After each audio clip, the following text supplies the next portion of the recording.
दोस्तों, इंटेल के Craig Barrett कहते हैं कि आज तक हम इंसानों ने जो कुछ भी बनाया उसमें सेमीकंडक्टर माइक्रोप्रोसेसर्स सबसे कॉम्प्लिकेटेड इन्वेंशंस हैं। इस बात से आज कोई भी अनजान नहीं है कि जिस तरह से fossil fuels first industrial revolution की बैकबोन बने, वैसे ही फोर्थ इंडस्ट्रियल रिवॉल्यूशन की बैकबोन सेमीकंडक्टर्स हैं। सेमीकंडक्टर्स के बिना हम अपनी मॉडर्न लाइफस्टाइल को इमेजिन भी नहीं कर सकते, वो चाहे हमारी रोजमर्रा के जीवन की तेज गति हो या देश की इकोनॉमी। सेमीकंडक्टर्स के बिना शायद सब कुछ थम सा जाएगा। लेकिन ये सच भी है कि इस क्रूशियल डिवाइस के लिए इंडिया आज इंपोर्ट पर डिपेंडेंट है। ऊपर से सेमीकंडक्टर सप्लाई चेन में चाइना वर्ल्ड लीडर्स में है, जो पिछले कुछ सालों में इंडिया का मेजर राइवल बनकर उभरा है।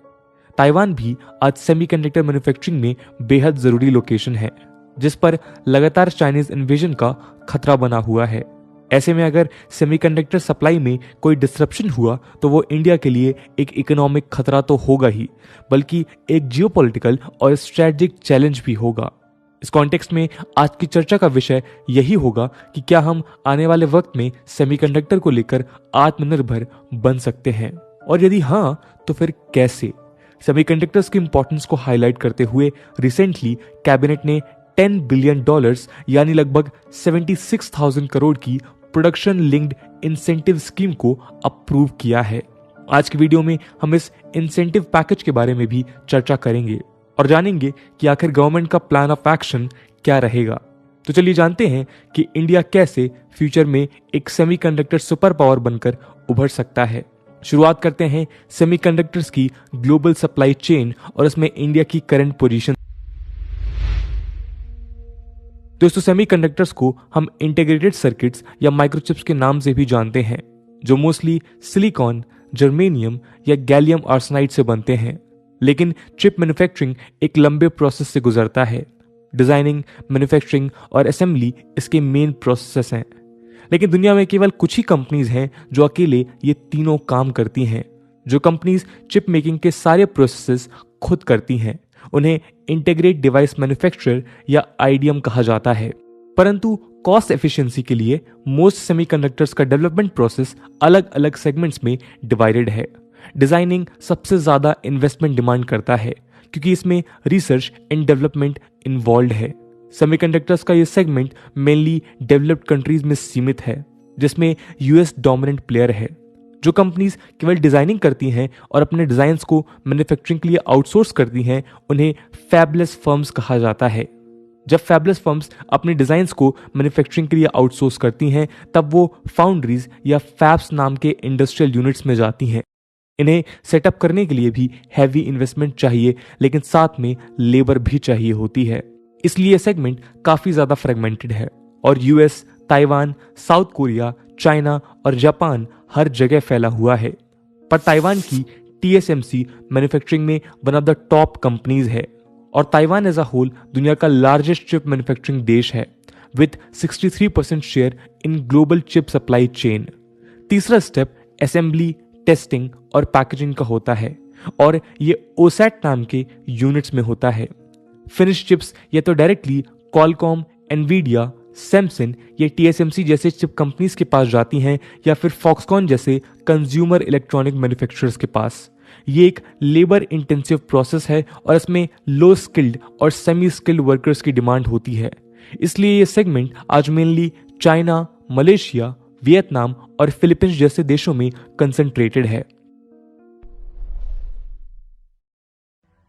अब इंडिया की बात करें तो मार्च 2021 तक इंडिया में 100% सेमीकंडक्टर्स बाहर से आते थे, यानी चिप मैन्युफैक्चरिंग में इंडिया बेहद पीछे है।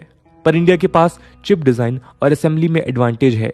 कई ग्लोबल सेमीकंडक्टर कंपनीज ने अपने डिजाइन सेंटर्स और असेंबली सेंटर्स इंडिया में एस्टैब्लिश किए हैं, क्योंकि इंडिया के पास हाईली स्किल्ड वर्कफोर्स है जो डिजाइनिंग सेगमेंट के लिए और चीप सेमी स्किल्ड लेबर है जो असेंबली में क्रूशियल है। फॉक्सकॉन, सैमसंग और विस्ट्रन जैसी कंपनीज ने अपने असेंबली प्लांट्स इंडिया में सेटअप किए हैं। Ministry of electronics and information technology के हिसाब से इंडिया में आज लगभग 20,000 इंजीनियर्स चिप डिजाइनिंग में इन्वॉल्व हैं। पर फिर भी ग्लोबल स्केल के हिसाब से इंडिया का रोल सेमीकंडक्टर सप्लाई चेन में अभी भी नेग्लिजिबल ही है। ओवरऑल सेमीकंडक्टर प्रोडक्शन में आज यूएस 50% से ज्यादा मार्केट को डोमिनेट करता है। वर्ल्ड के most leading semiconductor manufacturers US से ही आते हैं, जिनमें इंटेल, एनवीडिया, ब्रॉडकॉम और टेक्सास इंस्ट्रूमेंट्स इंक्लूडेड हैं। इसके बाद fifth major company Samsung South Korea से है। सेमीकंडक्टर इंडस्ट्री में इन ग्लोबल एमएनसीज का डोमिनेंस केवल इसलिए है क्योंकि ये इंडस्ट्री हाईली स्पेशलाइज्ड और सेमीकंडक्टर मैन्युफैक्चरिंग में हैवी इन्वेस्टमेंट और मैन्युफैक्चरिंग कॉस्ट इन्वॉल्व होती है। कैपिटल इंटेंसिव इसलिए क्योंकि सेमीकंडक्टर रिलेटेड टेक्नोलॉजी में हर रोज नए इनोवेशंस होते हैं, जिसके चलते यहाँ रिसर्च एंड डिजाइन में इन्वेस्टमेंट बेहद जरूरी है। मैन्युफैक्चरिंग के लिए एक फाउंड्री को एस्टैब्लिश करना भी कैपिटल इंटेंसिव प्रोसेस है। कुछ रिपोर्ट्स के हिसाब से एक फाउंड्री के लिए ही लगभग 15 से 20 बिलियन डॉलर्स का इन्वेस्टमेंट लगता है। ये अमाउंट कितना ज्यादा है इसका अंदाजा आप इस बात से लगा सकते हैं कि इंडिया का रिसेंट इंसेंटिव पैकेज सिर्फ 10 बिलियन डॉलर्स का है। खैर, सेमीकंडक्टर्स में इंडिया आज एक डिजाइन और मैन्युफैक्चरिंग हब बनना चाहता है, और वो केवल असेंबली में लिमिटेड नहीं रहना चाहता। ऐसा इसलिए क्योंकि जब तक डिजाइन और मैन्युफैक्चरिंग सेगमेंट में हम सिग्निफिकेंट स्टेप्स नहीं लेंगे, तब तक इस फील्ड में ट्रूली आत्मनिर्भर बन पाना इम्पॉसिबल है। अगर हमने ऐसा कर लिया तो हमारी लोकल सेमीकंडक्टर इंडस्ट्री 70 से ज्यादा कंज्यूमर गुड्स इंडस्ट्रीज में सप्लाई ग्लिचेस को रोक पाएंगी और चिप इंपोर्ट बिल को भी रिड्यूस कर पाएंगी। लेकिन हम ये करेंगे कैसे? चलिए देखते हैं। दोस्तों, सबसे पहला इंपॉर्टेंट एरिया ऑफ फोकस है रिसर्च एंड डेवलपमेंट और डिजाइनिंग। जैसा हमने पहले बताया, दुनिया के सभी सेमीकंडक्टर जायंट्स इस रैपिडली चेंजिंग टेक्नोलॉजिकल सेक्टर में कंटिन्यूअस रिसर्च करते हैं ताकि वो बाकी कंपनीज के साथ कंपीट कर पाएं। ये रेस इस बात की भी है कि कौन सी फर्म सबसे छोटी, चीप और पावरफुल चिप बना सकती है, और इसलिए ये कंपनीज अपने एनुअल रेवेन्यू का लगभग 25% रिसर्च एंड डेवलपमेंट में ही इन्वेस्ट करती हैं। ये किसी और इंडस्ट्री के कंपैरिजन में हाईएस्ट है, यानी कि लार्ज इन्वेस्टमेंट इस इंडस्ट्री में कंपनीज के सर्वाइवल के लिए बेहद जरूरी है। ऐसे हैवी इन्वेस्टमेंट को इमीडिएटली मोबिलाइज कर पाना आसान नहीं है। इसलिए अमेरिकन एक्सपीरियंस से सीख लेकर इंडियन फर्म्स पहले केवल कोर एक्टिविटीज में फोकस करें ताकि कॉस्ट ऑफ ऑपरेशन को रिड्यूस किया जा सके। इंडिया को initially research and development intensive activities जैसे electronic design automation, EDA, core intellectual property, IP और चिप डिजाइन में फोकस करना होगा। ये काम हम अपने एग्जिस्टिंग चिप डिजाइन एक्सपर्ट्स और टेक्नोलॉजी और इनोवेशन सेंटर्स को सपोर्ट करके कर सकते हैं। Technology centres major engineering colleges में भी सेटअप किए जा सकते हैं, जहां से हमें क्रिटिकल और हाई स्किल्ड वर्कफोर्स मिलेगी, जो इस सेगमेंट के लिए बेहद जरूरी है। गवर्नमेंट प्लान कर रही है कि वो नेक्स्ट 20 ईयर्स में 85,000 सेमीकंडक्टर इंजीनियर्स को सपोर्ट करेगी, और अगर ये प्रॉपर्ली इंप्लीमेंट हुआ तो इंडिया श्योरली सेमीकंडक्टर्स में खुद की ग्लोबल प्रेजेंस को बढ़ा पाएगा। दोस्तों, अगला स्टेप होगा सेमीकंडक्टर फैब्रिकेशन फैसिलिटीज को सेटअप करना ताकि एडवांस चिप्स को डेवलप किया जा सके। लेकिन ऐसे फैब्स या फाउंड्रीज का कॉस्ट कम से कम $10 बिलियन से ज्यादा होता है। इसके अलावा अगर एक कंपीटिंग फर्म ने एक मार्जिनली बेटर प्रोडक्ट भी डेवलप कर लिया तो इन्वेस्टमेंट फेलियर का रिस्क होता है। यही वजह है कि चाइना पिछले कुछ दशकों में अपने हैवी इन्वेस्टमेंट के बावजूद क्वालकॉम और इंटेल जैसे ग्लोबल ब्रांड्स के साथ कंपीट नहीं कर पाया, और ये स्पेशली नैनो चिप्स और एडवांस चिप्स के डोमेन में हुआ। ऐसे में अगर इंडिया हाई एंड चिप्स पर अपना ध्यान केंद्रित करता है तो शायद वो कॉस्ट इफेक्टिव और प्रैग्मेटिक मूव नहीं होगा। इसलिए हमें पहले मीडियम और लो एंड चिप्स पर फोकस करना चाहिए। अगर कुछ हाई एंड स्मार्टफोन्स और लैपटॉप्स को छोड़ दें तो ये चिप्स ऑलमोस्ट हर जगह इस्तेमाल होते हैं, मेडिकल डिवाइसेस से लेकर लो एंड फोन्स तक। इस तरह के लो एंड चिप्स के लिए फैब्स को डेवलप करना उतना कॉस्टली नहीं होगा जितना एक एडवांस चिप्स के फाउंड्री के लिए होगा। कुछ एस्टिमेट्स के हिसाब से ऐसी फाउंड्रीज $1 बिलियन से कम के इन्वेस्टमेंट में भी सेटअप हो सकते हैं। एक और फायदा यह है कि ऐसे चिप्स के लिए रिक्वायर्ड एक्सपर्टीज हमें इंडिया में इजीली मिल जाएंगी। इससे यह भी फायदा होगा कि हम मीडियम और लो एंड चिप्स में ओरिजिनल डिजाइन मैन्युफैक्चरर यानी कि ओडीएम बन सकेंगे और इन्हें लार्ज स्केल में प्रोड्यूस कर खुद को चिप सप्लाई चेन में इंटीग्रेट कर पाएंगे। धीरे धीरे इंडियन फर्म्स का एक अपना इकोसिस्टम डेवलप होगा और लोकल कंपनीज भी अपनी एक्वायर्ड कैपिटल को इस्तेमाल कर खुद के ब्रांड्स डेवलप कर सकेंगे। आज ये सेगमेंट पूरी इंडस्ट्री का 10% बाय वैल्यू शेयर कंट्रोल करता है। ये एक लेबर इंटेंसिव सेक्टर है और इसलिए चाइना इसमें वर्ल्ड लीडर है। लेकिन चाइना में अब कॉस्ट ऑफ लेबर बढ़ रही है और वहां की पॉपुलेशन भी बूढ़ी हो रही है।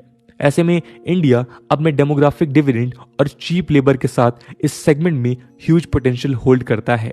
लेकिन आज वियतनाम और मलेशिया जैसे देश इंडिया के लिए एक चैलेंज है, जहां असेंबली यूनिट्स चाइना से शिफ्ट हो रहे हैं। ऐसे में इंडिया के लिए यह बेहद जरूरी है कि वो इस सेक्टर के लिए रिक्वायर्ड बेसिक स्किल्स अपनी वर्कफोर्स को स्किल इंडिया मिशन के तहत प्रोवाइड करें और ईज ऑफ डूइंग बिजनेस को फर्दर इंप्रूव कर कंपनीज को अट्रैक्ट करें। फॉक्सकॉन, विस्ट्रन और सैमसंग के प्लांट्स इंडिया में शुरू हुए हैं और ये ट्रेंड कंटिन्यूड रहना चाहिए।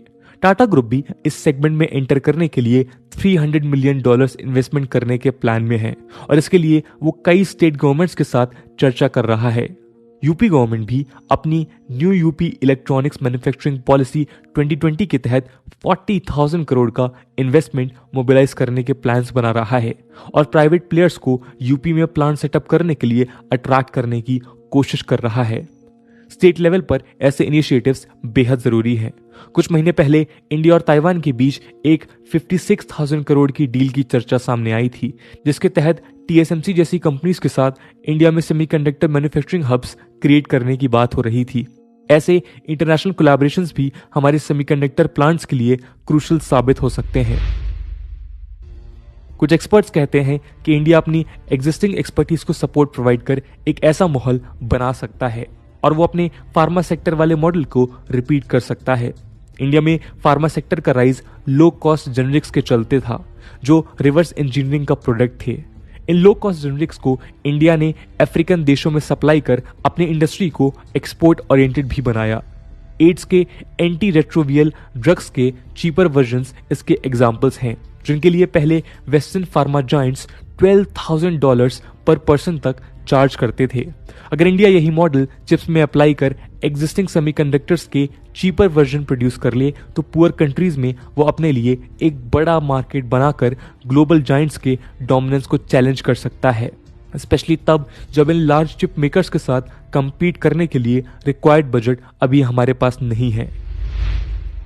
नए इंसेंटिव पैकेज की बात करें तो उनमें गवर्नमेंट एलिजिबल कंपनीज को 50% प्रोजेक्ट कॉस्ट का सपोर्ट देने के प्लान्स में है, जो एक वेलकम स्टेप होगा। इसके अलावा सेंट्रल गवर्नमेंट स्टेट के साथ कोऑर्डिनेट कर फैब्रिकेशन प्लांट्स के लिए रिक्वायर्ड इंफ्रास्ट्रक्चर बिल्ड करने की बात भी कर रही है। इसमें कंटिन्यूड पावर सप्लाई एक अहम फैक्टर है। इसके अलावा ये package indigenous chip design companies को भी सपोर्ट करेगा। खैर, ये भी ध्यान देना होगा कि इंडिया ने पहले भी ऐसे प्लान्स बनाए थे जो उतने सक्सेसफुल नहीं हुए। फॉर एग्जाम्पल 2007 में इंटेल ने ये इंटरेस्ट दिखाया था कि वो इंडिया में चिप डेवलपमेंट करेगा, लेकिन फिर वो चाइना और वियतनाम चला गया। 2013 में गवर्नमेंट ने जेपी ग्रुप और HSMC की प्रोजेक्ट कॉस्ट को सब्सिडाइज करने का अप्रूवल दिया, लेकिन वो इन्वेस्टर्स अट्रैक्ट करने में फेल हो गए। ये सब लार्जली इंफ्रास्ट्रक्चर कंस्ट्रेंट के चलते हुआ। लैक ऑफ कंटिन्यूअस और स्टेबल पावर सप्लाई इसका मेजर रीजन माना गया। इसके अलावा एक नई चिप फैक्ट्री को हर दिन 20 million litres of ultra pure water चाहिए होता है। साथ में फैक्ट्रीज के अंदर भी एक clean and pollution free environment बेहद जरूरी है, क्योंकि डस्ट चिप को कॉम्प्रोमाइज कर सकती है। ये सारे प्रॉब्लम्स को एड्रेस करना इस नए प्लान में बेहद जरूरी होगा। साथ में गवर्नमेंट को कुछ ऐसे जोन्स और एरियाज को भी ढूंढना होगा जिन्हें डेडिकेटेड सेमीकंडक्टर्स कॉरिडोर के रूप में डेवलप किया जा सके और ग्लोबल चिप मेकर्स और इंडिजिनस कंपनीज दोनों को अट्रैक्ट किया जा सके।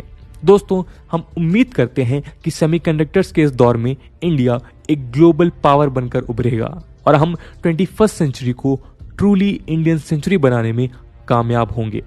इस पूरे मुद्दे को लेकर आपका क्या ओपिनियन है और आपके वो कौन से सुझाव हैं जिनके हिसाब से इंडिया एक सेमीकंडक्टर सुपर पावर बन सकता है? कमेंट सेक्शन में जरूर बताइएगा।